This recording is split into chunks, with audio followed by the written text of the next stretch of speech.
हाँ जी बच्चों, क्या हाल चाल है। A very good evening to all of you.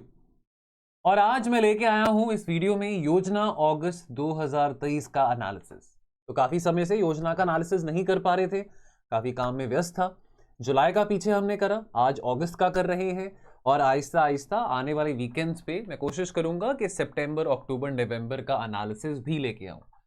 और केवल योजना तक हम नहीं रुकेंगे, कुरुक्षेत्र का डिस्कशन एनालिसिस भी हम करेंगे। हमने वादा किया था इस साल मई में, और वो भी उस वादे पे हम खड़े उतरेंगे, उसका भी एनालिसिस करेंगे।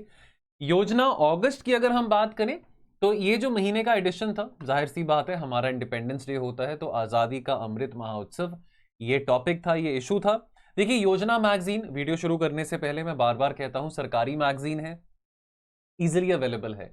20 रुपए की मिलती है मार्केट में। डिजिटल वर्जन पढ़ना चाहें किंडल पे, मैं किंडल वर्जन पढ़ता हूँ, 22 रुपए का मिल जाता है। मंथली मैगजीन है, हर महीने आती है, सरकारी मैगजीन है और सोशो इकोनॉमिक इश्यूज पे ओरिएंटेड है। देखिए एसए के लिए इवन यूपीएससी के GS1 के पेपर के लिए, GS3 के पेपर के लिए, प्रीलिम्स के लिए बहुत ज्यादा इंपॉर्टेंट और सिग्निफिकेंट है योजना मैगजीन। मैं बार बार कहता हूं कि हमको अपने आंसर्स में, अपने ऐसे में एक बैलेंस्ड पिक्चर रखनी है। कोई भी हम अपना ओपिनियन दे रहे हैं, कोई भी बात लिख रहे हैं, we always must try to give a balanced opinion. Emotional होके नहीं ज्यादा लिखना होता, ज्यादा क्रांतिकारी होके या ज्यादा जर्नलिज्म की भावना से नहीं लिखना होता। न्यूज़पेपर्स आप पढ़ते हैं, वहां पे क्रिटिसिज्म किया जाता है सरकार की नीतियों को लेके, सरकार की पॉलिसीज को लेके। लेकिन योजना मैगजीन में सरकार बताती है कि क्या हमारी परफॉर्मेंस रही है, फैक्ट्स के साथ, फिगर्स के साथ और प्रॉपर एनालिसिस के साथ। Now, what is a well answer? What is a well written answer? What is a well written essay? It is something which has facts, data and also analysis. तो ये perfect combination हमको योजना magazine में मिलता है।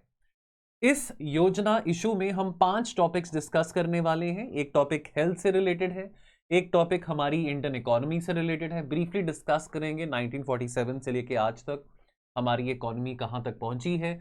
Vision for industry, job creation की बात आती है। आजादी का अगर हम अमृत काल की बात करें, आने वाले 24-25 सालों में हमने विकसित भारत होने का जो सपना देखा है, तो बहुत जरूरी है कि हम अपने देश में रोजगार बढ़ाएं और साथ के साथ जो उद्योगपति हैं, जो उद्योग है, उद्योगपन को भी बढ़ाना बहुत जरूरी है।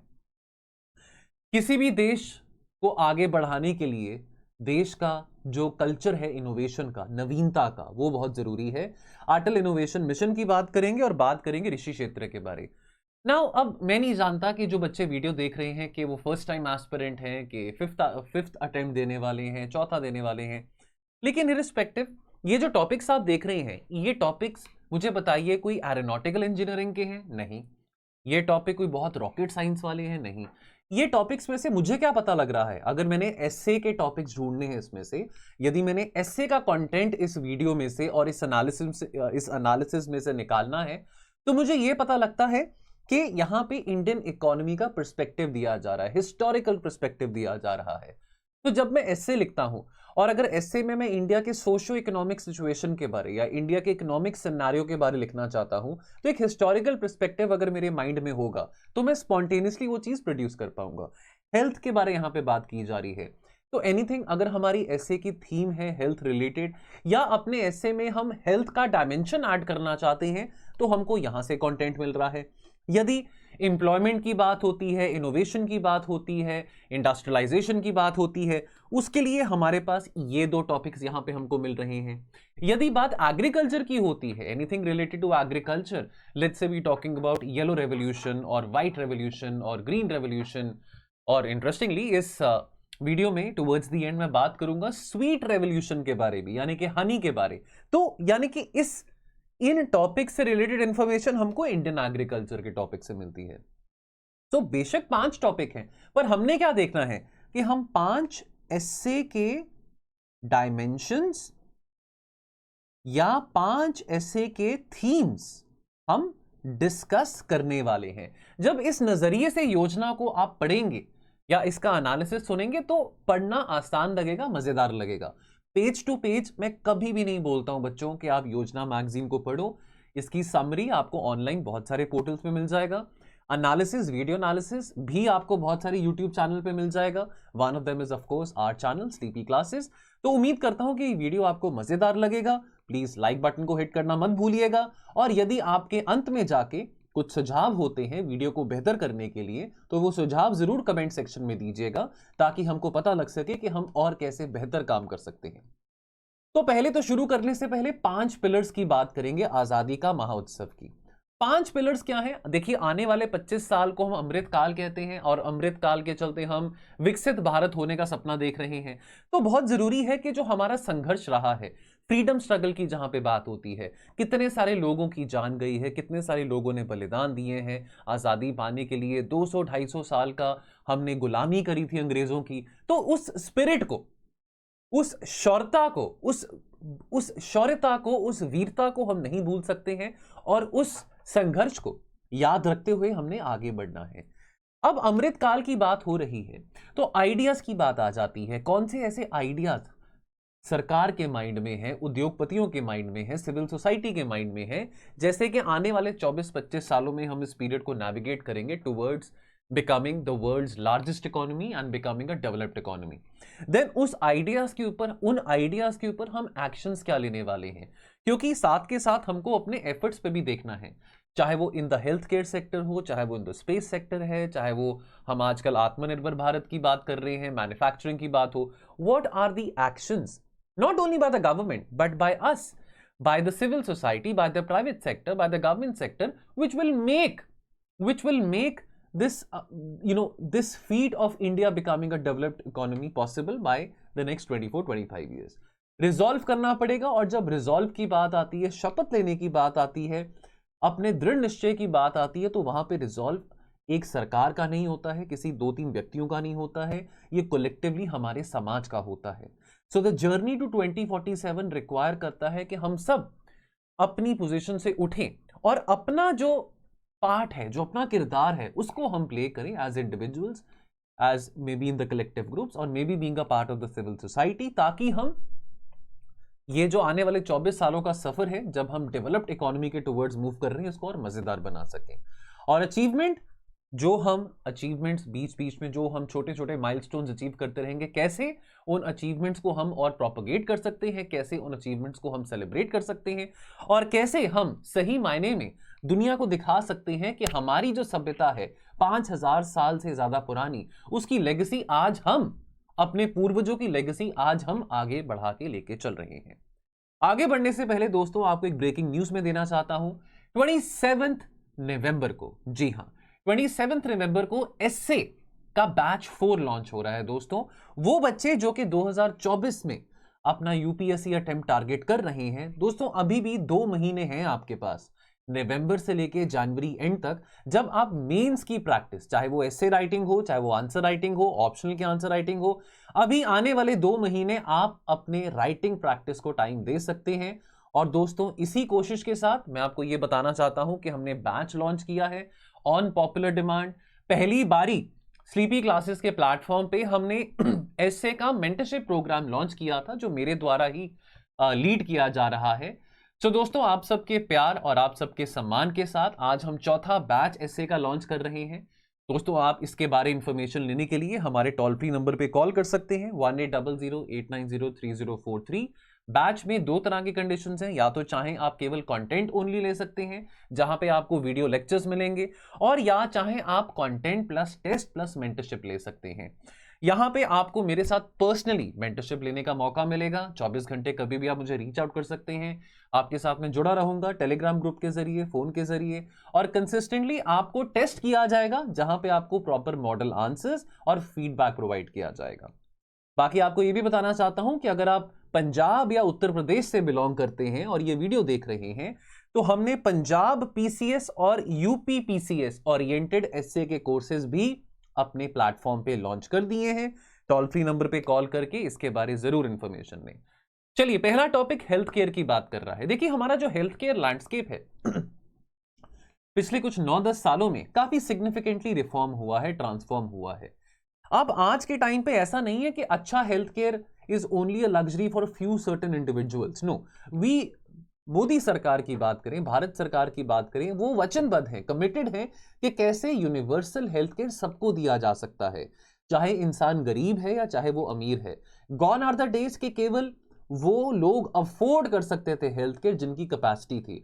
आज के जमाने में पोस्ट कोविड की महामारी के बाद हेल्थ केयर एक ऐसी सुविधा है जो कि सबको उपलब्ध कराने के लिए भारत सरकार की कोशिश रह रही है। और इसके चलते भारत सरकार ने पिछले 9-10 सालों में अपनी हेल्थ फैसिलिटीज को सुधारा है, सिस्टमैटिक रिफॉर्म्स करे हैं, free of cost quality services लोगों को प्रोवाइड करी हैं with the philosophy of Antyodaya, यानी कि कोई भी पीछे ना रह जाए, लीविंग नो वन बिहाइंड, कि जो लास्ट पर्सन है, जो लाइन में लास्ट पर्सन है, यानी कि बिल्कुल गरीब से गरीब व्यक्ति की बात करें, बिलो पॉवर्टी लाइन लोगों की बात करें, जो कि बहुत एक्सट्रीम पॉवर्टी में लोग रहते हैं, वो भी पीछे ना रहे। भारत सरकार उनका हाथ पकड़ के आगे बढ़ रही है कि वो स्वस्थ रहे, तंदुरुस्त रहे और साथ के साथ देश के विकास में अपना भाग ले सकें। पिछले कुछ 10 सालों में the aim has been to strengthen the health sector holistically, और कोविड के बाद मैं ये कहना चाहूंगा कि ये जो विजन है वो और ज्यादा रैपिडली ट्रांसफॉर्म हुआ है। मोदी जी का कहना है our vision for wellness is as global as it is domestic. तो देखिए ये ऐसी बातें, ये कोटेशंस, ये एनेक्डोट्स हम एस्से में डाल सकते हैं यदि हम अपने एस्से में हेल्थ का डायमेंशन डिस्कस कर रहे हैं या हेल्थ रिलेटेड टॉपिक पे आप एस्से लिख रहे हैं। दुनिया आज भारत को देख रही है, दुनिया आज भारत से प्रेरणा ले रही है, स्पेशली महामारी के बाद।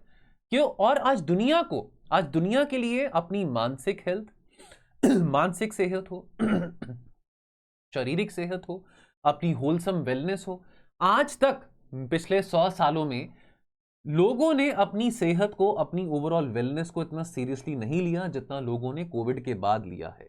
और इसके चलते क्योंकि लोग अब हेल्थ कॉन्शियस हो रहे हैं, और हेल्थ कॉन्शियस होना मतलब ये नहीं है कि आप जिम जा रहे हैं। Going to the gym is not a guarantee कि आप फिट हैं। How can going to the gym guarantee कि आपकी मेंटल हेल्थ अच्छी है? How can going to the gym and then doing parties on Saturday and Sunday evenings ensure कि आप बहुत हेल्दी हैं? तो इस करके बहुत जरूरी है कि जब हम हेल्थ की बात करते हैं तो मानसिक स्थिति हो या हमारी शारीरिक स्थिति हो या हम अपनी सोशल हेल्थ की भी बात करें, इस सब का खास ख्याल रखें। योगा और आयुर्वेद एक ऐसी प्रैक्टिसेस हैं, हजारों साल से भारत में चलते आ रही हैं, जो कि कंट्रीब्यूट कर सकती हैं दुनिया में, खास करके लोग जब हेल्थ और वेलनेस के टुवर्ड्स बढ़ रहे हैं। इसी कोशिश में भारत सरकार ने 2018 में आयुष्मान भारत इनिशिएटिव लॉन्च किया था, जहां पे कई सारे हेल्थ और वेलनेस सेंटर्स बनाए गए थे। और साथ के साथ इस योजना के चलते प्रधानमंत्री जन आरोग्य योजना का भी उद्घाटन किया था, जो बहुत ज्यादा महत्वपूर्ण रहा है इन एड्रेसिंग द चैलेंजेस, जो चुनौतियां हेल्थ केयर सेक्टर में आई हैं, specially in the rural areas. और साथ के साथ जो आउट ऑफ पॉकेट एक्सपेंडिचर है लोगों का, वो भी काफी हद तक रिड्यूस हुआ है। तो ये आयुष्मान भारत हेल्थ और वेलनेस सेंटर्स ये क्या करते हैं? ये comprehensive primary health care services और वेलनेस एक्टिविटीज और सर्विसेज प्रोवाइड करते हैं पूरी कम्युनिटी को। प्रधानमंत्री जन आरोग्य योजना की जहां तक बात आती है तो फ्री में अस्पताल दाखिल कराना या ऐसी इन पेशेंट सर्विसेज, जिसको आईपीडी सर्विसेज कहते हैं, गरीब लोगों को मुहैया करवाना, तो ये योजना का वो काम बहुत बखूबी से हो रहा है। जन आरोग्य योजना फाइनेंशियल प्रोटेक्शन दी जाती है, is provided to 40% of the eligible population across the length and the breadth of the country. 23 crore से ज्यादा आयुष्मान कार्ड्स क्रिएट करे गए हैं एंड साथ के साथ लगभग 28,000 से ज्यादा अस्पतालों को एम्पैनल किया गया है, एम्पावर किया गया है कि वो highest quality of health care provide कर सके across the length and breadth of India. Now अब मैं आपको यहां पे क्या कहना चाहता हूं, देखिए ये बात तो आपने समझ ली, बहुत जेनरिक बात है, लेकिन ये जेनरिक बातों को लिखने का तरीका होता है, ये जेनरिक बातों को रट्टा लगाने का तरीका होता है, और ये जेनरिक बातों को प्रोड्यूस करने की कला होती है, जो कि हम एसए के प्रोग्राम में बहुत डिटेल में समझते हैं। अब आपके सामने यहाँ पे कुछ फैक्चुअल इंफॉर्मेशन है along with whatever analysis I have done अभी पिछले 1-2 मिनट में। आप यहाँ पे फैक्चुअल इंफॉर्मेशन को नोट करें, जो भी आप फैक्चुअल इंफॉर्मेशन देख रहे हैं, और बाद में जो एनालिसिस है, एनालिसिस आप मेरा कहा हुआ एनालिसिस वो भी नोट डाउन कर सकते हैं या खुद का एनालिसिस दे सकते हैं। एक बात को याद रखें, ये फैक्ट्स और फिगर्स रिप्रोड्यूस करना GS1 में, GS3 में और एसए में जरूरी हो जाता है, बिकॉज अगर हम हेल्थ केयर की बात कर रहे हैं that is related to society, कहीं ना कहीं वो GS1 में भी आ रहा है, GS3 में भी आ रहा है, GS2 में भी आ रहा है और इवन एसए में भी आ रहा है। तो यानी कि अगर आप किसी भी डायमेंशन को यहां पे देखें, अभी हम हेल्थ केयर की बात कर रहे हैं, जो इंपॉर्टेंट डेटा और फैक्ट्स आपके साथ में डिस्कस कर रहा हूं उसको नोट डाउन कर लें। नोट डाउन करके साथ में एनालिसिस अपना बना लें, ताकि जब भी आप इस डायमेंशन को टच अपॉन करेंगे तो आपको आसानी रहेगी। वहां पे जब आप ऐसे लिखने जाएंगे एग्जाम में तो टाइम नहीं होने वाला आपके पास, आपको क्विकली फैक्ट्स रिप्रोड्यूस करने हैं। और यही चीज की ट्रेनिंग हम अपने एसए मेंटरशिप प्रोग्राम में देते हैं। डिजिटाइजेशन का जमाना है, तो डिजिटाइजेशन करना भी बहुत जरूरी है इस हेल्थ मिशन को, और उसी दिशा में एबीडीएम यानी कि आयुष्मान भारत डिजिटल मिशन को लॉन्च किया गया था to develop and support the integrated digital health infrastructure of the country. 200 crore रुपए से ज्यादा इन्वेस्टमेंट करी गई थी हेल्थ इंफ्रास्ट्रक्चर को बूस्ट करने के लिए। और ये मिशन फैसिलिटेट करता है देश का जो पार्टिसिपेशन है, देश का जो भाग लेना है डिजिटल हेल्थ इकोसिस्टम में by the creation of ABHA यानी कि आयुष्मान भारत हेल्थ अकाउंट। अब इसमें क्या होता है, आपकी एक यूनिक आइडेंटिटी बनती है। Ayushman Bharat health account ID number आपका जनरेट होता है, establish a unique identity across different health care providers, जो कि सारे हेल्थ केयर बेनिफिट्स को, चाहे वो सरकारी हो चाहे वो प्राइवेट सेक्टर में हो, जो भी इंश्योरेंस प्रोग्राम्स हैं, जो भी हेल्थ केयर बेनिफिट्स हैं, वो उस आईडी के साथ लिंक हो जाते हैं। और इसके चलते आपको पता लगता है कि आपको किस चीज का बेनिफिट आपको मिल सकता है, whether through the private sector और the public health care sector. E health initiatives की बात करें, जैसे कि ई संजीवनी सर्विसेज, ये अवेलेबल हैं at over more than 1 lakh Ayushman Bharat health and wellness centres, which has reduce the gap in the care access. तो जो आउट ऑफ पॉकेट एक्सपेंडिचर है लोगों का, वो कम हो रहा है। I remember during the times when I was preparing for UPSC, I am talking about 2013 2014, उन जमानों में क्वेश्चंस आया करते थे, आउट ऑफ पॉकेट एक्सपेंडिचर की बात हुआ करती थी कि कैसे out of pocket expenditure reduce किया जा सकता है। ये वो जमाने की बात आपको मैं कर रहा हूं जब भारत ने 2004 से 2014 के बीच में काफी इकोनॉमिक ग्रोथ देखा था, 8-9% का इकोनॉमिक ग्रोथ देखा था, जब तक घोटाले सामने नहीं आए। और एक कंसेप्ट तब काफी प्रमोट हो रहा था जॉबलेस ग्रोथ का, कि ग्रोथ तो बहुत हो रही है लेकिन जॉब क्रिएशन इतना नहीं हो रहा। और क्योंकि जॉब क्रिएशन इतना नहीं हो रहा, सो देयरफॉर दैट मींस कि बेरोजगारी बढ़ रही है और साथ के साथ लोगों का खर्चा। बिकॉज देखिए, अब अपनी हेल्थ की तो प्रॉब्लम कभी भी आ सकती है, भगवान ना करे आप अभी उठ के कहीं जा रहे हैं, कुछ हो जाए, कोई इमरजेंसी आ जाए, फैमिली में कोई आपत्ति आ जाए, और उसका हम अंदाजा नहीं लगा सकते हैं। लेकिन अब जैसे फॉर एग्जांपल मैं पीछे अपने दांत का कैविटी चेक कराने गया था, और कैविटी चेक कराते देखा कि एक रूट कनाल भी है। अब उसमें खर्चा भी काफी हुआ, 5,000 का रूट कनाल होता है। अब चलो इतना 5,000 का खर्चा अफोर्ड कर सकते हैं, दे दिया। लेकिन कहने की बात है कि खर्चा हो जाता है। आपको दांत में दर्द हुआ जरा सा, आप डॉक्टर के पास गए, 2-3 डॉक्टर्स के पास गए, सबने कहा कि भी रूट कनाल कराना है। तो अब यानी कि इमरजेंसी आ गई, नहीं कराओगे तो पीड़ा होती रहेगी, दर्द होती रहेगी, और आपको खाना खाने में प्रॉब्लम होगी, इन्फेक्शन फैल सकती है। तो यानी कि अब कोई भी बात हो सकती है, कोई आपको मेंटल हेल्थ इशू आ सकता है, कोई आपको फिजिकल हेल्थ इशू आ सकता है। तो ये एक ऐसी सिचुएशन है जो कि बता के आपको नहीं आएगी। यूपीएससी का पेपर तो आपको बता के आता है कि मई में होना है, जून में होना है, तो घबराहट और हेल्थ इश्यूज तब आते हैं, स्वाभाविक सी बात है। लेकिन हेल्थ इमरजेंसी कभी भी आ सकती है, तो उस चीज को रिड्यूस करने के लिए out of pocket expenditure reduce करने के लिए आयुष्मान भारत इनिशिएटिव जैसे प्रोग्राम लॉन्च किए गए हैं। अब जैसे पैंडेमिक आया, महामारी आई है ना, तो पैंडेमिक के चलते अब क्रिटिसाइज किया गया हमारे हेल्थ केयर सेक्टर को, that our health care sector take a back seat, our health care sector was not prepared. Of course किसी को इस पैंडेमिक के बारे पता थोड़ी था, किसी को ये बीमारी के बारे पता थोड़ी था। ये तो डॉक्टर्स के लिए, हम सब के लिए कोविड की महामारी नहीं थी, न्यू था। लेकिन हमने ये भी देखा, बहुत सारी लेबोरेटरीज ने RT-PCR टेस्ट करने के बहाने लोगों को खूब लूटा, इतने महंगे महंगे टेस्ट किए। लेकिन यह आत्मनिर्भर भारत इनिशिएटिव के कारण है कि जो कंपटीशन है डायग्नोस्टिक मार्केट में, उसके चलते जो प्राइसेस हैं वो काफी रिड्यूस किए गए।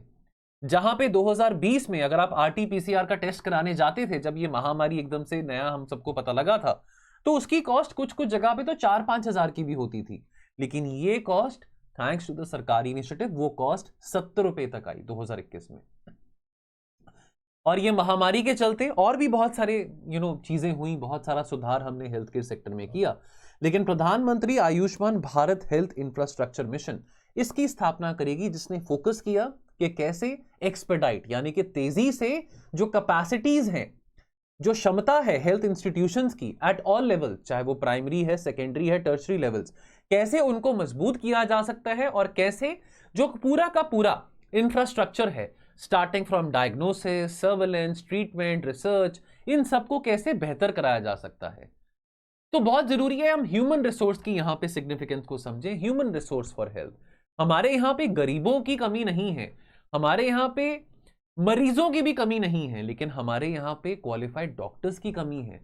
क्वालिफाइड डॉक्टर्स भी यहां पे बहुत मिल जाएंगे, लेकिन बहुत सारे डॉक्टर्स, मैं खुद अपने पर्सनल अगर फ्रेंड सर्कल की बात करूं तो मेरे बहुत सारे फ्रेंड्स हैं जो कि सरकारी सेक्टर में काम नहीं करना चाहते हैं, हालांकि उतनी ही मिलती जुलती सैलरी उनको मेदांता में, फोर्टिस में या बाकी जो मैक्स हॉस्पिटल में मिलती है, लेकिन फिर भी वो सरकारी सेक्टर में काम नहीं करना चाहते हैं। और कुछ ऐसे लोग हैं यहां से पढ़ाई लिखाई करके बाहर विदेश में जाके सेटल होते हैं, जिन्होंने एमडी मेडिसिन में करी है या ऑर्थोपेडिक्स में करी है, एटसेट्रा एटसेट्रा। सो यानी कि कहीं ना कहीं हमारे पास गंभीर प्रॉब्लम इतने सालों से ह्यूमन रिसोर्स की भी चलते आ रही है। तो लोग बीमार होंगे, वो तो अब चलो महामारी अब नहीं है, कल को कोई और बीमारी आ जाएगी, लेकिन स्किल्ड हेल्थ केयर प्रोफेशनल्स की कमी हमेशा रहेगी। और इस दिशा में सरकार ने काफी सिग्निफिकेंट कोशिश करी है कि कैसे मेडिकल और नर्सिंग एजुकेशन कैपेसिटीज को इंक्रीज किया जा सकता है। और जो अंडर ग्रेजुएट और post graduate medical education seats हैं वो काफी ग्रो करी हैं। आफ्टर ऑल इंडिया का रिकॉर्ड है, नोटोरियसली इस बात के लिए इंडिया फेमस है कि अगर मेडिकल की पढ़ाई इंडिया में करनी है तो वो बहुत महंगी होती है, सीट बहुत महंगी होती है, लाखों करोड़ों में सीट मिलती है। तो लेकिन भारत सरकार ने कोशिशें करी हैं। देखो अब अगेन यहाँ पे एक बैलेंस्ड बात आ गई ना। अब अगर आप आंसर लिखते हो the scarcity of human resources in the health care sector, तो आप ये बातें अगर आर्ग्यूमेंट्स लिख के आओगे कि जी यहाँ पे करोड़ों की सीट मिलती है, डोनेशन देना पड़ता है, आपको नंबर नहीं मिलेंगे। आपको ये दिखाना है कि भारत सरकार क्या कर रही है। वो तो सबको पता है कि यहाँ पे करोड़ों में सीट मिलती है, यहाँ पे प्रॉब्लम है, सीट्स कम है, एस्पिरेंट ज्यादा है, फाइन, बट आप थोड़ा समझो कि आप ब्यूरोक्रेट हो, आपने थोड़ी बातें ब्यूरोक्रेटिक तरीके से लिखनी है। और ब्यूरोक्रेटिक तरीका मतलब ये नहीं है कि सिर्फ आप अच्छी बातें लिख रहे हैं और बुरे को नजरअंदाज कर रहे हैं, नहीं। गांधी जी के 3 मंदिर हमने नहीं मानना कि ना मैं बुरा देखता हूं, ना बोलता हूं, ना सुनता हूं, नहीं। बुरा हो रहा है तो लिखना है, लेकिन साथ के साथ कोशिशों के बारे में बात करना है। देखिए आज देश जहां पे पहुंचा है वो कोशिशों के कारण पहुंचा है। नहीं तो आप अगर ऐसे चाय पीते पीते, सुट्टा मारते मारते बात करो कि भारत में ये खराब है, वो सरकार खराब है, पंजाब में भगवंत मान खराब है, यूपी में योगी का काम खराब है, एटसेट्रा एटसेट्रा, तो ऐसे गाली निकालने को तो जितनी मर्जी निकालते रहो। लेकिन आज भारत जहां पहुंचा है, चाहे वो 1947 में नेहरू जी थे या चाहे आज मोदी जी हैं, तो ये तालमेल बहुत जरूरी था ना। अब वो तालमेल के कारण आज हम यहां पे पहुंचे हैं, जो कि कितनी सरकारों के द्वारा किया गया था। तो 2014 से भी बहुत ऐसी कोशिशें करी गई हैं, काफी स्ट्रैटेजीज को अंडरटेक करा गया है भारत सरकार के द्वारा, जिसके चलते अब जो अवेलेबिलिटी है यानी कि जो सप्लाई है skilled human resource health professionals का, वो बढ़ गया है। आज हमारे देश में 1 लाख से ज्यादा अंडर ग्रेजुएट सीट्स हैं। मानता हूं कि काफी कम है, करोड़ों में होनी चाहिए, लेकिन अगर आंकड़ों की बात करें, ये आंकड़े हमने लिखने हैं जब हम ऐसी बातें ऐसे में लिखते हैं। There has been a 67% increase in medical colleges, 93% increase in undergraduate seats और 100% से ज्यादा इंक्रीमेंट हुआ है पोस्ट ग्रेजुएट सीट्स में। यदि ऐसे आंकड़े आप लिखते हैं, चाहे वो GS1 है, 2 है, 3 है, 4 है या ऐसे है, ऐसे आंकड़ों के साथ, ऐसे फिगर्स के साथ, प्रिसाइज सरकारी फिगर्स के साथ आप एनालिसिस देते हैं, मार्क्स हमको एवरेज एस्पिरेंट से 2 या 3 नंबर ज्यादा मिलते हैं। अब ट्यूबरक्लोसिस मुक्त भारत अभियान की बात करें तो प्रधानमंत्री मोदी जी वचनबद्ध हैं कि देखिए अब हम चाहते हैं 2025 तक ट्यूबरक्लोसिस की जो प्रॉब्लम है वो भारत से कंप्लीटली एलिमिनेट कर दी जाए। इस कोशिश में रुकावटें आई हैं कोविड के कारण, जो कोविड आया, और कोविड के कारण हमने देखा जो लोग, जिनको टीबी की प्रॉब्लम थी या जिनको, कई लोगों को तो टीबी की प्रॉब्लम एग्रीवेट हुई है जिन लोगों को कोविड हुआ था, या जिन लोगों को शुगर की प्रॉब्लम थी, हाइपरटेंशन की प्रॉब्लम थी, उन लोगों को कोविड ने और बुरी तरह से इंपैक्ट करा है।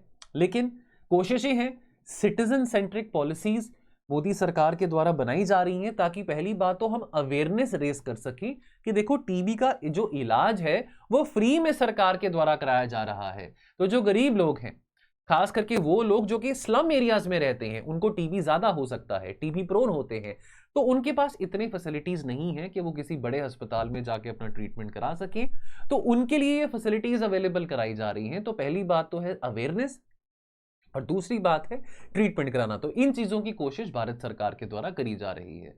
In fact TB case notifications they have surpassed the pre pandemic levels, जो कि हमारे देश के रेजिलियंस को शोकेस करता है। और in line with the spirit of जन भागीदारी, यानी कि लोगों की भागीदारी, लोगों के पार्टिसिपेशन, सरकार ने इंट्रोड्यूस किया है निक्षय 2.2, जो कि एक यूनिक प्लेटफॉर्म है जो कि पेशेंट सपोर्ट को एनहांस करता है और कम्युनिटी इंगेजमेंट को बढ़ाता है। और साथ के साथ प्राइवेट सेक्टर यानी कि कॉर्पोरेट सेक्टर की जो सोशल रिस्पॉन्सिबिलिटी अपॉर्चुनिटीज हैं उनको भी इनकैश किया जा रहा है जहां तक फंडिंग मोबिलाइज करने की बात होती है to fight against TB. Then दोस्तों यहाँ पे एक आपको छोटी सी इंफॉर्मेशन और बताना चाहूंगा, टेलीमानस। तो देखिए कोविड के चलते बहुत सारे लोगों को घर बैठे बैठे डिप्रेशन की प्रॉब्लम आई, एंजाइटी की प्रॉब्लम आई, मेंटल हेल्थ, बहुत सारे जो विज्ञानी हैं, जो बहुत सारे विशेषज्ञ हैं, बहुत सारे जो फिलोसोफर्स हैं, वो ये कहते हैं कि आने वाले 10 सालों में जो सबसे बड़ा पैंडेमिक होने वाला है वो मेंटल हेल्थ पैंडेमिक होने वाला है। और इस करके चाहे वो कोई भी हो, मैं खुद आपको अपने पर्सनल एक्सपीरियंस से बता सकता हूं, I have felt anxiety in my life. I can very well relate what anxiety is. I can very well understand how mental health can impact your performance, how mental health can has an impact on your personal life. I can very well understand that. और सरकार की तरफ से भी बहुत ज़रूरी है कि ऐसी कोशिशें और ऐसी इनिशिएटिव्स लिए जाएं जिसके चलते अवेयरनेस रेस की जा सकती है अबाउट मेंटल हेल्थ।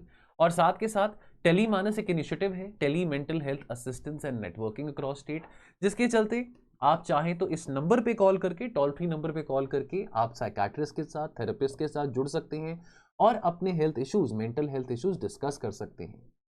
दोस्तों बुखार होता है, ये बात मेरे एक दोस्त ने कही थी जिसके साथ मैंने शेयर किया अपनी एंजाइटी की प्रॉब्लम। बुखार होता है, खांसी होती है, तो आप एक पैरासीटामोल या एंटीबायोटिक खा के 2 दिन में ठीक हो जाते हैं।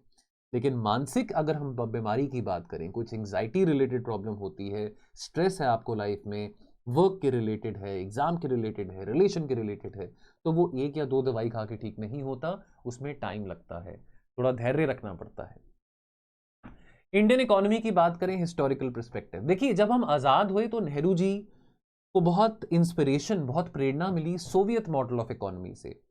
और नेहरू जी इस बात को लेके बहुत क्लियर थे कि हमने 250-300 साल गुलामी करी है अंग्रेजों की, तो हम कैपिटलिस्टिक मॉडल तो अडॉप्ट नहीं करेंगे, हम बेहतर है कि स्टेट लेड इंडस्ट्रियलाइजेशन का मॉडल हम फॉलो करें। और कहीं ना कहीं कहा जाता है कि हम मिक्स्ड इकोनॉमी मॉडल फॉलो कर रहे थे, बट सही मायने में मिक्स्ड इकोनॉमी मॉडल हमने पोस्ट 1991 फॉलो करना शुरू किया है। उससे पहले हम सोशलिस्टिक पॉलिसीज को ही फॉलो कर रहे थे। प्लानिंग कमीशन की स्थापना थी, प्लान्ड इकोनॉमी चल रही थी, फोकस उस वक्त नेशन बिल्डिंग पे था। कुछ लोग अब हाइंडसाइट में देखते हैं, नेहरू जी को क्रिटिसाइज करते हैं कि अरे यार हमको कैपिटलिज्म के रास्ते पे 1947 पे ही चल जाना चाहिए था, हमने हर चीज में सरकारी सेक्टर को इन्वॉल्व किया था। Now that's in the hindsight. अब आज इस बात को क्रिटिसाइज करने का कोई फायदा नहीं था, जो उस वक्त उन लोगों को रेलिवेंट लगा था।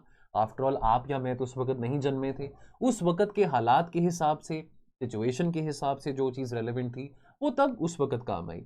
आज सिचुएशन और है, आज 2023 है और आज मार्केट इकोनॉमी का जमाना है, तो आज हर एक चीज में सरकार को बीच में इंटरफेयर करने का बिजनेस नहीं है। स्पेस सेक्टर है, डिफेंस सेक्टर है, इसको ओपन अप किया जा रहा है जहां पे प्राइवेट सेक्टर आके योगदान कर सकता है। शुरुआती सालों में आफ्टर इंडिपेंडेंस फोकस हमारा नेशन बिल्डिंग पे था, उद्योग पे था और साथ के साथ सेल्फ सफिशिएंसी अचीव करने में था। कि देखो भारत एक जमाने में सोने की चिड़िया थी, हम वो टैग फिर से रिवाइव करना चाहेंगे और हम इंपोर्ट कम करेंगे। जो चीज यहां पे बन सकती है हमारी सरकारी कंपनियों के द्वारा, उसी चीज को हम यहां पे बनाएंगे। इंपोर्ट करने के बजाय अपनी सरकारी कंपनीज को एम्पावर करेंगे, उन पे पैसे लगाएंगे ताकि चीज यहां पे ही मैन्युफैक्चर हो सके। लेकिन हम सब जानते हैं ऐसा नहीं हुआ, कंप्लीटली ऐसा नहीं हुआ और होना भी नहीं चाहिए। देखिए जो चीज हम इंपोर्ट कर सकते हैं तो ऑब्वियसली वो, अब जैसे फॉर एग्जांपल मान लीजिए मैं एक टीचर हूं, मेरा काम है पढ़ाना, मेरा काम है कंटेंट बनाना, मेरा काम है लेक्चर डिलीवर करना। अब यदि अपनी टीम में 1 या 2 लोगों को हायर करता हूं जो कि रिसर्च करते हैं, मेरी मदद करते हैं, तो मेरा एटलीस्ट 20-30% ऑफ द काम जो वर्कलोड है वो कम हो जाता है। Life becomes easier for me so that I can devote time on the students. Similarly अगर हम अपने देश की बात करें, जो चीजें हमको इजिली मिल सकती हैं बाहर से इंपोर्ट करके, अब उन चीजों को यहां पे बनाने का कॉस्ट अगर ज्यादा है और उन चीजों को इंपोर्ट करने का कॉस्ट कम है, तो why to spend money making those things over here? That makes sense that let's import those things. तो इसी विचारधारा के साथ हमने इतने सालों से 1947 से 1991 तक सफर किया। नोटोरियसली, मैं नोटोरियसली वर्ड यूज कर रहा हूं, एक इकोनॉमिस्ट थे प्रोफेसर राजकृष्णन, जिन्होंने एक टर्म कॉइन किया था Hindu rate of growth. Hindu rate of growth में मतलब ये नहीं है कि यहां पे केवल भारत में हिंदुओं की ही बात हो रही है। हिंदू रेट ऑफ ग्रोथ यानी कि भारत 4.5% जीडीपी ग्रोथ के बियॉन्ड बढ़ ही नहीं पा रहा था। लेट 1970 से अर्ली 80s की बात करें तो ये टर्म कॉइन किया गया था, the Hindu rate of growth. 1990s में सिचुएशन आई जब हमारे पास इंपोर्ट कवर बहुत कम रह चुका था, महज एक हफ्ते का इंपोर्ट कवर था। बैलेंस ऑफ पेमेंट क्राइसिस, इसके बारे आपने इंडियन इकोनॉमी में पढ़ा होगा या इवेंचुअली पढ़ेंगे।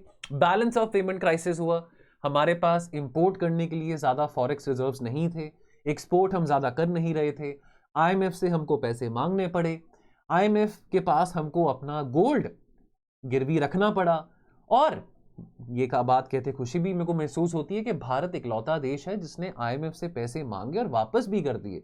कई सारे देश हैं आईएमएफ को पैसे वापस नहीं दे सकते हैं, लेकिन आईएमएफ ने कहा कि आपको मैं पैसे तो दे दूंगा, लेकिन उसके बदले आपको अपनी इकोनॉमी को लिबरलाइज करना पड़ेगा, स्ट्रक्चरली चेंज करना पड़ेगा, रिफॉर्म करना पड़ेगा, प्राइवेटाइजेशन और ग्लोबलाइजेशन को एम्ब्रेस करना पड़ेगा। और 1991 के बाद हमने वो सफर तय किया। आज 30-35 साल हो चुके हैं उस सफर को तय करे को, जहां का जिसका नतीजा हम देख रहे हैं कि कितनी टेक्नोलॉजी आई है, कितना बदलाव आया है। आज जो कपड़े, जो टेक्नोलॉजी, जो गैजेट्स अमेरिका में या यूके में या फ्रांस में जो लोग हम इस्तेमाल करते हैं, वही आज हम भारत में बैठ के इस्तेमाल कर रहे हैं। तो सरकार ने पॉलिसीज को इंप्लीमेंट किया आहिस्ता आहिस्ता। जो इंस्पेक्टर राज या लाइसेंस राज वाला सिस्टम था उसको डिसमेंटल किया, कोशिशें करी, नीतियां बनाई कि कैसे एफडीआई को, विदेशी धन को यहां पे अट्रैक्ट किया जा सकता है। एक्सचेंज रेट जो कि पहले फिक्स था उसको फ्लेक्सिबल बनाया, और साथ के साथ जहां पे जरूरत पड़े अपनी करेंसी को विजावी डॉलर डेप्रिशिएट करने का भी मैकेनिज्म यहां पे रखा, ताकि हम अपने एक्सपोर्ट कॉम्पिटिटिवनेस को मेंटेन कर सकें। Rupee became fully convertible on the current account and partially convertible on the capital account. Current account convertibility, capital account convertibility, Tarapore committee, ये सब बातें आप इंडियन इकोनॉमी में पढ़ेंगे। और ग्रेजुअली हमने एक market oriented economy approach adopt करी, जहां पे हमने इंकरेज किया एंटरप्रेन्योरशिप को, बिजनेसेस को और ग्लोबल इन्वेस्टमेंट्स को, एफडीआई को। अब यहां पे आंकड़े हमारे सामने हैं। जो रियल ग्रोथ रेट थे वो इंक्रीज हुए from an average of 5.5% in 1980s to 6.3% between the fiscal year 1993 and the fiscal year 2000। External trade की बात करें वो भी बढ़ा, अगर ट्रेड टू जीडीपी रेशियो की बात करें वो भी काफी बढ़ा। एफडीआई को और लिबरलाइज किया गया अर्ली 2000s में। न्यू टेलीकॉम पॉलिसी 1999 में बनी, जिसने कैटलाइज किया आईटी सेक्टर बूम को। अब आप देखते हैं कि आज इतनी सारी जॉब्स हैं आईटी सेक्टर में, इतना सारा कंट्रीब्यूशन हमारा सॉफ्टवेयर एक्सपोर्ट्स का रहता है। एक ज़माना था जबकि पेरेंट्स कहते थे कि नहीं, आपने आर्ट्स नहीं लेना, आपने कॉमर्स नहीं लेना, मेडिकल नॉन मेडिकल लो, डॉक्टर इंजीनियर बनो।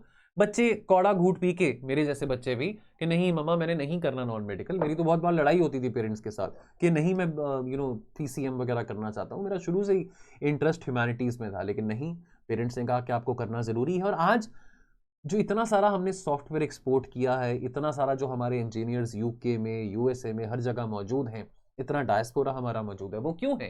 क्योंकि आज से 15-20 साल पहले हमारे पेरेंट्स ने वो सख्ताई अपनाई और हमें जबरदस्ती कहा कि तुमने मेडिकल नॉन मेडिकल करना है। आज तभी भारत का नाम टेक्निकल एजुकेशन में या टेक्निकल एक्सपर्टीज में काफी ज्यादा है।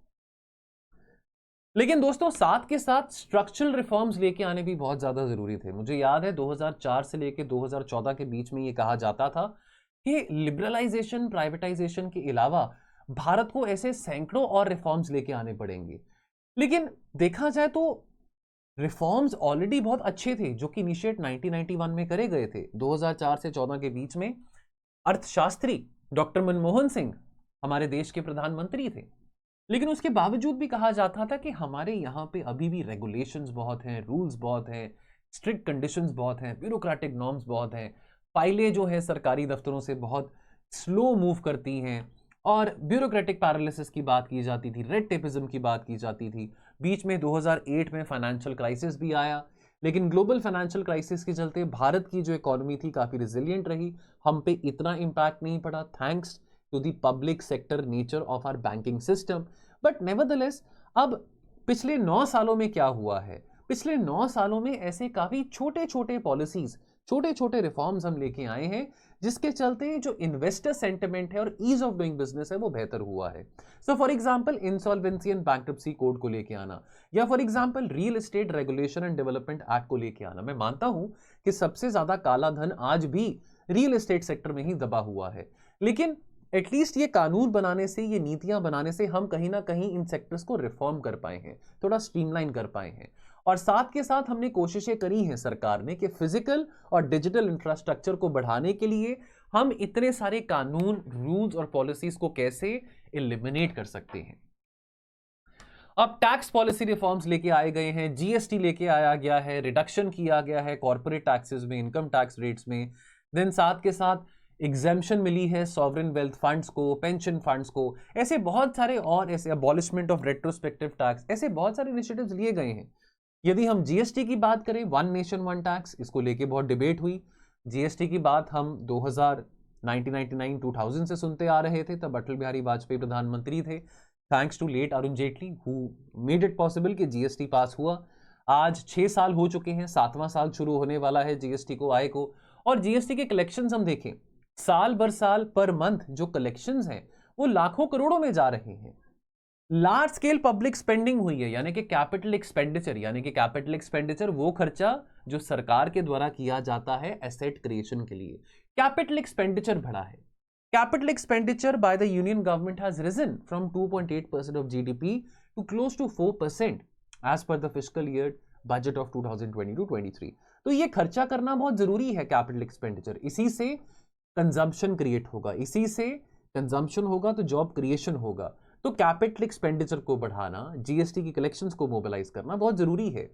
और साथ के साथ जहां पे इंफ्रास्ट्रक्चर की बात आती है, लॉजिस्टिकल चैलेंज की बात आती है, तो नेशनल इंफ्रास्ट्रक्चर पाइपलाइन, प्रधानमंत्री गति शक्ति योजना, इस तरह की स्कीम्स को लॉन्च किया गया था ताकि हम अनलीश कर सके अपने इंफ्रास्ट्रक्चर डेवलपमेंट के पोटेंशियल को। और 111 लाख करोड़ रुपयों की इन्वेस्टमेंट आने वाले जो 5 सालों में होगी, क्या अप्रोच रहेगी इन इन्वेस्टमेंट्स को मोबिलाइज करने का और एग्जीक्यूट करने का, इसके लिए भी बहुत अच्छी नीतियां बनाई गई हैं। विजन फॉर इंडस्ट्री, तो रोजगार की बात आती है। ये जो सफर हमने तय किया है पिछले 76-77 सालों में, इतना आसान तो नहीं रहा, लेकिन आज हम बहुत एक आगे आ चुके हैं।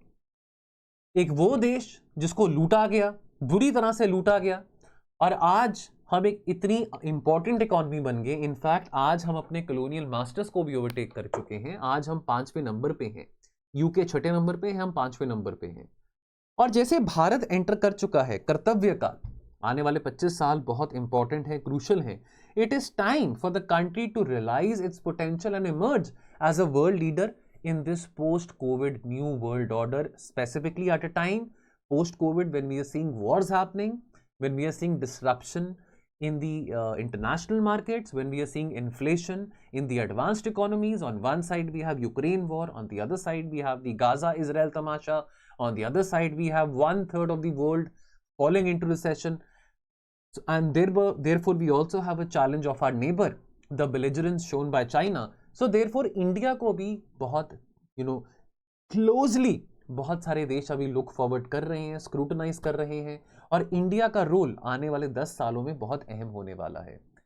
अगर हम मैकेंजी की रिपोर्ट की बात करें, by 2047 India is expected to become a high income nation, और जितना अभी हमारा पर कैपिटा इनकम है उससे 6 गुना ज्यादा हमारा पर कैपिटा इनकम 24 साल बाद होगा। 60 करोड़ से ज्यादा नौकरियां आने वाले सालों में, आने वाले 24 सालों में क्रिएट की जाएंगी। और इस पोटेंशियल को अचीव करने के लिए इंडिया को लगभग 1500 लाख करोड़ यानी कि $19 ट्रिलियन इकोनॉमी बनना पड़ेगा आने वाले 24-25 सालों में। मैन्युफैक्चरिंग में बहुत पोटेंशियल है, सर्विसेज में हम बहुत पोटेंशियल अचीव कर चुके हैं, एग्रीकल्चर में हम प्रोडक्शन साइड तो बहुत हम आगे आ चुके हैं, लेकिन प्रोडक्टिविटी साइड अभी भी काफी चैलेंजेस हैं, नो डाउट। लेकिन मैन्युफैक्चरिंग में अभी भी बहुत पोटेंशियल है, आने वाले टाइम में भी पोटेंशियल रहेगा। एंड देयरफॉर आने वाले समय में, आने वाले 5-6 सालों में 6 से 7 करोड़ नौकरियां अकेले मैन्युफैक्चरिंग सेक्टर में क्रिएट की जाएंगी। तो न्यू एज फैक्ट्री की बात करें, सप्लाई चेन, कोविड के बाद सप्लाई चेन इश्यूज आए हैं। कोविड के बाद बहुत सारे देशों ने कहा है कि हम चाइना से अपनी इन्वेस्टमेंट डाइवर्ट करके India, Japan, South Korea Australia, इन देशों में इन्वेस्ट करना चाहते हैं ताकि सप्लाई चेन इश्यूज ना रहे। तो इंडिया ये मौके को नहीं खोना चाहता है। न्यू एज सेक्टर्स की बात हो, रिन्यूएबल एनर्जी कंपोनेंट्स हैं, मोबाइल फोन्स हैं, सोलर फोटोवोल्टिक मॉड्यूल्स हैं, ड्रोन्स की बात आती है, सेमीकंडक्टर्स की बात आती है, ये न्यू एज सेक्टर्स हैं। तो इसमें जो मैन्युफैक्चरिंग अभी होगी, भारत को एक बहुत अहम प्रोमिनेंस मिलेगा अगर इसमें हम मैन्युफैक्चरिंग को बढ़ा सकते हैं। Then very importantly plug and play cluster zones. Plug and play क्या होता है? आपने जैसे प्लग किया है ना, टीवी को आपने प्लग किया, आजकल स्मार्ट टीवी है, आपने प्लग किया, रिमोट से ऑन किया, टीवी चल पड़ा, तो plug and play. Plug and play क्या है? स्टेट गवर्नमेंट्स के द्वारा ऐसे एरियाज डिमार्केट किए जाते हैं जो कि रेडीमेड है, जहां पे ऑलरेडी इंडस्ट्रियल एरियाज के लिए प्री डेवलपमेंट करी गई है, ताकि वहां पे जो बिजनेसेस हैं वो आए, इन्वेस्ट करें, रेडी टू यूज इंफ्रास्ट्रक्चर का इस्तेमाल करें और अपनी प्रोडक्शन और अपनी मैन्युफैक्चरिंग को बढ़ावा करें। किसी किस्म के लैंड एक्विजिशन रूल्स के साथ उनको प्रॉब्लम नहीं आएगी, कोई परमिट प्रोसेस नहीं चाहिए, कोई एनवायरमेंटल क्लियरेंसेस नहीं चाहिए। तो ऑलरेडी ऐसे एरियाज, ऐसे इकोनॉमिक जोन्स डिमार्केट करे गए हैं जो कि रेडी टू यूज हैं, रेडी टू यूज हैं बाय द बिजनेसेस, ताकि वो आके अपना ऑफिस सेटअप करें और काम अपना शुरू कर दे मैन्युफैक्चरिंग में। ठीक है, ये ऐसे जोन्स, ऐसे एरियाज टिपिकली डिजाइन किए गए हैं to attract more investment, to attracting specific industry, जैसे मैन्युफैक्चरिंग की इंडस्ट्री हो, लॉजिस्टिक हो या टेक्नोलॉजी बेस्ड इंडस्ट्रीज हो, ताकि बिजनेसेस को भी बेनिफिट्स मिले और साथ के साथ अल्टीमेटली स्टेट की इकोनॉमी को बेनिफिट मिले, क्योंकि आफ्टर ऑल जो प्रोडक्शन होगा वो बढ़ेगा। अब नवीनता की बात आती है, अटल इनोवेशन मिशन की बात आती है। इनोवेशन की जहां पे बात है, इनोवेशन और इकोनॉमिक ग्रोथ का संबंध सिम्बाइटिक है। अगर हम हिस्टोरिकल पर्सपेक्टिव की बात करें तो भारत को सोने की चिड़िया कहा जाता था, क्योंकि भारत में इतनी आबादी तो नहीं थी। देखिए, भारत में 150 करोड़ लोग तो नहीं रहते थे आज से 400-500 साल पहले, लेकिन इनोवेशन का जो कल्चर है, जो माहौल है, वो हम कितने सालों से देखते आ रहे हैं। इनफैक्ट मुगल पीरियड में भी इनोवेशन भारत में काफी था। इंडस्ट्रियल रेवोल्यूशन की बात करें, जब यूके में, बर्तानिया में, जब पोस्ट 1750s इंडस्ट्रियल रेवोल्यूशन आता है, उसके चलते एक्सपोनेंशियल जीडीपी ग्रोथ होता है ब्रिटिश कॉलोनीज में by technology and innovation driven changes. And then technology led innovation, technological innovation ने अर्थव्यवस्था की स्थिति को बेहतर किया, प्रोडक्टिविटी इंप्रूव हुई, एफिशिएंसी बढ़ी और साथ के साथ बहुत सारे सेक्टर्स में अपॉर्चुनिटीज आई। अब सरकार का रोल क्या रहता है इनोवेशन को बढ़ाने के लिए? देखिए, सरकार कोई भी हो, चाहे वो अमेरिका है, चाहे वो इजराइल है, या चाहे वो हम नॉर्थ कोरिया की बात करें, हर एक सरकार की कोशिश होती है कि अपने तमाम सेक्टर्स को टेक्नोलॉजी के बल पे, इनोवेशन और R&D के बल पे आगे लेके जाया जाए। भारत सरकार की भी वो कोशिश है। तो भारत सरकार ने नेशनल इनोवेशन फंड एक इस्टेब्लिश किया था, ताकि grass root technical technological innovations कैसे हम बढ़ा सकते हैं और साथ के साथ जो ट्रेडिशनल नॉलेज है उसको कैसे प्रिजर्व कर सकते हैं। ठीक है, science, technology and innovation policy, ये पॉलिसी का एम था to position India as a global scientific leader and establish a robust science research and innovation system. तो इनोवेशन कल्चर को सपोर्ट करना तमाम सरकारों की कोशिश रही है, चाहे वो मनमोहन सिंह जी की सरकार थी या चाहे वो नरेंद्र भाई मोदी की सरकार है। अटल इनोवेशन मिशन इस दिशा में एक स्टेप मोदी सरकार के द्वारा माननीय लेट अटल बिहारी वाजपेयी जी के नाम के पीछे ये मिशन लगाई गई। 2016 में इस मिशन को इनिशिएट किया। इसका मकसद था एक इकोसिस्टम क्रिएट करना जहां पे लोग उद्योगपति बन सके, एंटरप्रेन्योरशिप कर सके, जॉब क्रिएटर्स बन सके rather than being job seekers. एक ऐसा वातावरण, एक ऐसा माहौल क्रिएट करने की बात करेगी जहां पे इनोवेशन के जरिए आप बड़े बड़े बिजनेसेस खोल सकते हैं। और अटल इनोवेशन मिशन एक फ्लैगशिप इनिशिएटिव था, ताकि एंटरप्रेन्योरशिप का जो स्पिरिट है हम अपनी कंट्री में लीज कर सकें। और इसमें 17 मिनिस्ट्री, 17 पंजाबी में कहते हैं, सॉरी आदत है, 17 मिनिस्ट्री, 17 हिंदी में कहते हैं, 17 मिनिस्ट्रीज के साथ इस मिशन का कोलैबोरेशन है, जहां पे कंप्लीट ट्रांसफॉर्मेशन देखने को मिल रहा है। और स्टार्टअप्स, इनोवेटर्स, एमएसएमईज, इन सब के साथ काम किया जाएगा, ताकि यहाँ पे state of the art technologies और प्रोडक्ट्स बनाए जा सके। क्या क्या प्रोग्राम्स हैं इस मिशन के अंदर? पहले तो अटल टिंकरिंग लैब्स हैं, ये स्कूल्स में, कॉलेजेस में बनाई जा रही हैं, ताकि स्टूडेंट्स को इंकरेज किया जा सके कि वो सोल्यूशंस लेके आ सके, क्रिएटिविटी के जरिए वो ऐसे सोल्यूशंस लेके आ सके जो कि समाज के काम आए। अटल इंक्यूबेशन सेंटर्स के ऊपर फोकस किया जा रहा है on supporting innovators during the transition from idea to prototype. कोई भी प्रोडक्ट सामने आने से पहले एक आइडिया होता है, ठीक है। For example iPhone 15 Pro Max है, अब उसमें 5x लेंस है, 3 कैमराज है, टाइटेनियम केस है, थोड़ा लाइट वेटेड है। वो आने से पहले मार्केट में तो आइडिया था ना, तो कुछ ना कुछ सपोर्ट तो देनी पड़ती है वो आइडिया को। उसके एक प्रोडक्ट बनने से पहले उसका एक प्रोटोटाइप बनता है ना, एक मॉडल बनता है। तो उस पूरे प्रोसेस में फंडिंग की ज़रूरत है, इनोवेशन की ज़रूरत है। तो जो भी नेसेसरी इंफ्रास्ट्रक्चर की रिक्वायरमेंट रहती है, मेंटरशिप की रिक्वायरमेंट रहती है, या रिसोर्सेज की रिक्वायरमेंट रहती है, स्टार्टअप को पेरेंट करना या स्टार्टअप को फॉस्टर करना, वो चीज़ें इस इनोवेशन, वो चीज़ें अटल इंक्यूबेशन सेंटर्स में प्रोवाइड की जाती हैं। देन अटल कम्युनिटी इनोवेशन सेंटर्स हैं जो कि टीयर 2 टीयर 3 सिटीज से बियॉन्ड एक्सटेंड करते हैं, यानी कि मेजर सिटीज के अलावा टीयर 2 और टीयर 3 सिटीज में है, ताकि वहां पे भी लोकल कम्युनिटीज को मोबिलाइज करके इनोवेशन लेके आई जा सके और साथ के साथ बेहतरीन प्रोडक्ट्स बनाए जा सके। Then Atal new India challenge है, ये प्लेटफॉर्म है स्टार्टअप्स के लिए to solve the pressing national challenges through innovation.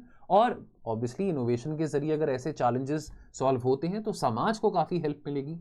Agriculture sector में स्टार्टअप्स आ चुके हैं, डिफेंस सेक्टर में स्टार्टअप्स आ चुके हैं। फॉर एग्जांपल आज एग्रीकल्चर सेक्टर में हम ड्रोन टेक्नोलॉजी का एप्लीकेशन देख रहे हैं। तो एग्रीकल्चर की बात करी तो आज वो ज़माना आ चुका है कि आज 1960s का टाइम था, चाइना के साथ लड़ाई हुआ, पाकिस्तान के साथ लड़ाई हुआ, लाल बहादुर शास्त्री जी ने स्लोगन दिया जय जवान जय किसान, हमारे देश में अकाल पड़े, फेमाइन्स आए। और एक ऐसा समा था 1960s का जब हमारे पास इतना अन्न नहीं था, इतना ग्रेन नहीं था, और हमको बाकी देशों के सामने हाथ जोड़ने पड़े ताकि हमको वो अन्न दे सकें, हमको खाना दे सकें। और अभी रिसेंटली एम एस स्वामीनाथन जी पास्ट अवे, और एम एस स्वामीनाथन जिनको फादर ऑफ ग्रीन रेवोल्यूशन कहा जाता है, वो एक ऐसा आइडिया हमारे सामने लेके आते हैं 1965-66 में, जिसके चलते हाई यील्डिंग और डिजीज रेजिस्टेंट क्रॉप वैरायटीज को ग्रो किया जाता है ताकि उत्पादन बढ़ावा हो सके। तो नॉर्मन बोरलॉग और एम एस स्वामीनाथन की कोशिशों के चलते हमने 1965-66 में ग्रीन रेवोल्यूशन लॉन्च किया। पंजाब, हरियाणा, वेस्टर्न यूपी, राजस्थान, इन स्टेट्स में ग्रीन रेवोल्यूशन का जो प्रभाव था, जो इम्पैक्ट था, वो ज़्यादा देखने को मिला। और आज हम वहाँ पे हैं कि आज हमको किसी देश के सामने हाथ जोड़ने की ज़रूरत नहीं है। आज हमारे पास सफिशिएंट अन्न है, सफिशिएंट फूड प्रोडक्शन है, जिसके चलते हमारी जो पॉपुलेशन है वो वेल फीडेड है। और फूड सिक्योरिटी प्रोग्राम के चलते हम ये बात इंश्योर कर रहे हैं कि हमारे लोगों को अनाज मिलता रहे। तो हमने काफ़ी एडवांसमेंट किया है एग्रीकल्चर सेक्टर में। तो वैसे तो एग्रीकल्चर को लेके बहुत सारी बातें की जा सकती है, मैं थोड़ा ब्रीफ यहाँ पे रहूँगा। प्रोडक्टिविटी का इशू जहाँ पे आता है तो पैदावार की बात आती है तो उत्पादन में तो ठीक है, लेकिन पैदावार की जहाँ पे बात आती है यहाँ पे अभी भी हम इतना रिफॉर्म नहीं कर पाए हैं। प्रोडक्टिविटी में अभी भी चैलेंजेस हैं, प्रोडक्टिविटी पे अभी भी काम किया जा सकता है, no doubt. Micro irrigation techniques हैं, better utilisation of pesticides and fertilisers हैं, लेकिन आज एटलीस्ट हम उस स्थिति में नहीं है कि हमको अपनी पॉपुलेशन को फीड करने के लिए दूसरों से खाना मांगना पड़ रहा है। शुगर की बात करें, ऑयल सीड्स की बात करें, तो आज हमारा रैंक कितना आगे है। India leads in sugar, rank second in rice production only after China, and India holds more than 14% global wheat production share in 2020।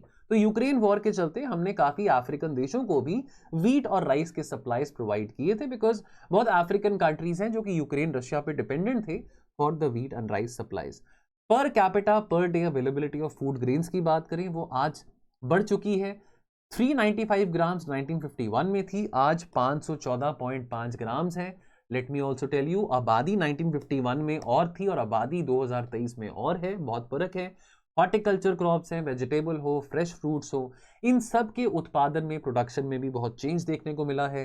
काफ़ी ज़्यादा इंपॉर्टेंट कॉन्ट्रीब्यूशन रहा है to the nutritional security of our country.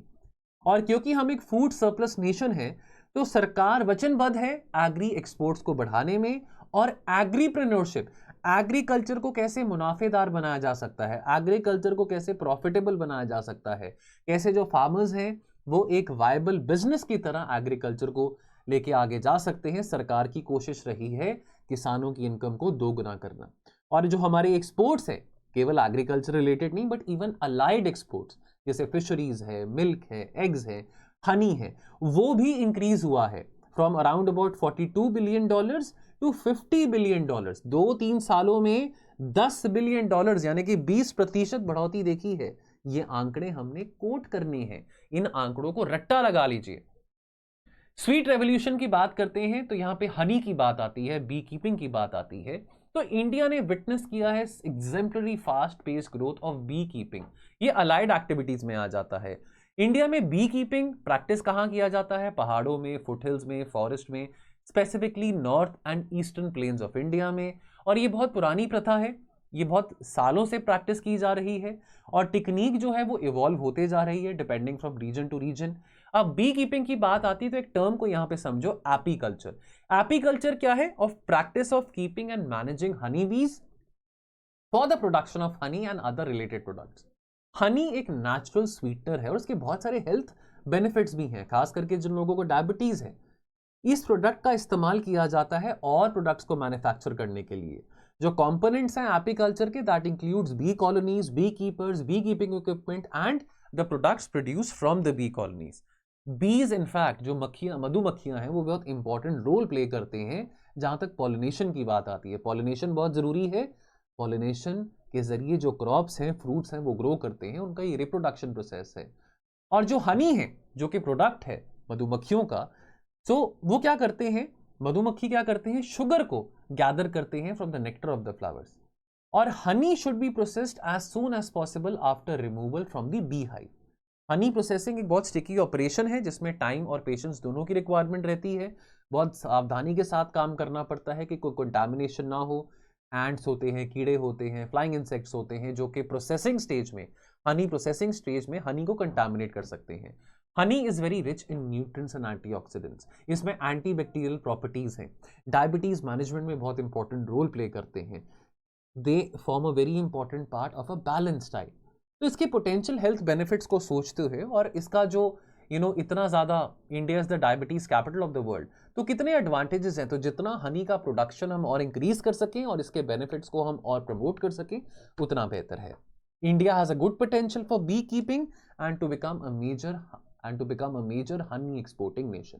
Then oil seeds की बात आती है तो oil seeds में अब देखो, अब अगर हम पाम ऑयल की बात करें तो कितना सारा जो ऑयल है ना, हम वो इंपोर्ट करते हैं इंडोनेशिया से, मलेशिया से।